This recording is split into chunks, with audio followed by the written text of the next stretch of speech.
تمہاری مدد کرے. اللہ ہم سے مدد مانگ رہا ہے. اللہ ہم سے مدد مانگ رہا ہے. اللہ کیا محتاج ہے ہماری اور آپ کی مدد کا؟ جب وہ انسان کو ایک منا سا بچہ، اس میں 2 آنکھیں، ناک، کان، زبان، دل و دماغ، بہترین طریقے سے وہ انسان کو پیدا کر سکتا ہے، تو وہ ہم سے آپ سے مدد مانگے گا کہ تم میری مدد کرو. مسئلہ یہ ہے کہ اللہ مدد کون سی مانگ رہا ہے؟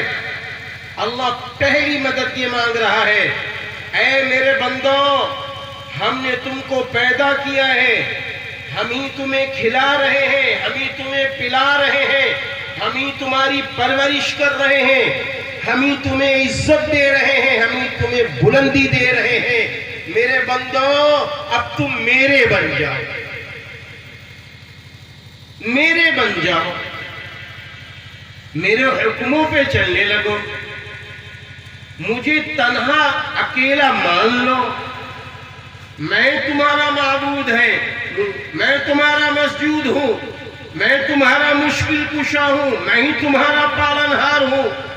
تم مجھے تسلیم کر لو. اور پھر ہم نے جو آخری پیغمبر بھیجا ہے، حضرت محمد صلی اللہ علیہ وسلم، ان کو تم آخری نبی تسلیم کر لو. انہیں تم اپنا آئیڈیل مان لو، اپنا نمونہ مان لو. کیوں؟ اس لیے کہ وہ ایسے ہیں، ان کی شریعت ایسی ہے، ان کے اخلاق ایسے ہیں، ان کے کردار ایسے ہیں، ان کے معاملات ایسے ہیں، ان کا اٹھنا بیٹھنا ایسا ہے، ان کا کھانا پینا ایسا ہے جو مجھے پسند ہے. مجھے پسند ہے. اللہ تعالیٰ نے قرآن کریم میں یہ بات فرما دی، قُلْ إِن كُنتُمْ تُحِبُّونَ اللَّهَ فَاتَّبِعُونِي يُحْبِبْكُمُ اللَّهُ وَيَغْفِرْ لَكُمْ ذُنُوبَكُمْ. اے نبی کہہ دو، اگر تم اللہ کی محبت کا دم بھرتے ہو بس تم میری اتباع کرو، وہ اللہ تم سے محبت کر لے گا اور وہ اللہ تمہارے گناہوں کو معاف کر دے گا، تمہارے پاپ کو معاف کر دے گا.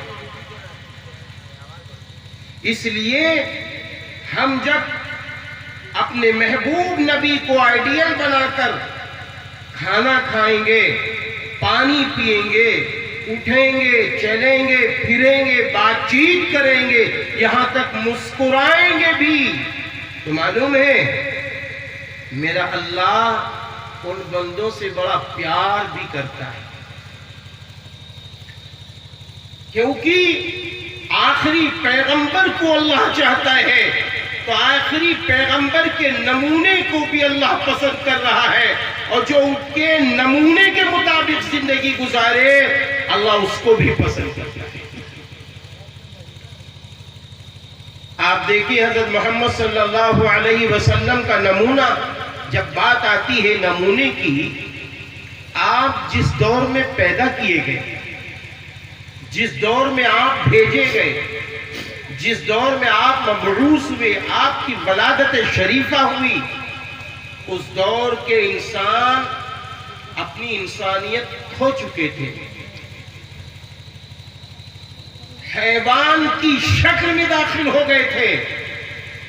آپس میں لڑنا، آپس میں ایک دوسرے کو گالیاں دینا، ایک دوسرے کو ستانا، ایک دوسرے کو رلانا، ایک دوسرے کی عزت کا لوٹنا. بیٹیاں پیدا ہو جائیں تو ان کو زندہ ہی دفنا دینا، اور ابا مر گئے تو ابا کا جب ورثہ تقسیم ہوتا تھا تو ماؤں کو اپنے قبضے میں کر لیتے تھے، بانٹ لیتے تھے، وبعض اللہ ایسا سلوک کرتے تھے جیسے لوگ اپنی بیویوں کے ساتھ سلوک کرتے تھے. اللہ توبہ ہے. اس حد تک وہ گر چکے تھے. ایسے دور میں جب شراب اتنی عام تھی جس کی کوئی انتہا نہیں، ایسے دور میں رحمت للعالمین حضرت محمد عربی صلی اللہ علیہ وسلم جب تشریف لائے ہیں، آپ کو 40 سال کی عمر میں جب نبوت ملی ہے، تو اس کے بعد آپ نے اپنے خاندان والوں کو جوڑا، آپ نے اپنے گھر والوں کو جوڑا، اور سب کو جوڑنے کے بعد آپ نے ایک بات فرمائی کہ دیکھو، اللہ سے ڈرو، اللہ سے ڈرو، اور ایک اللہ کی مانو، آخری پیغمبر مجھے تسلیم کرو، تم کامیاب ہو جاؤ، تم بامراد ہو جاؤ گے، اپنے مقصد میں کامیاب ہو جاؤ گے۔ پھر اس کے بعد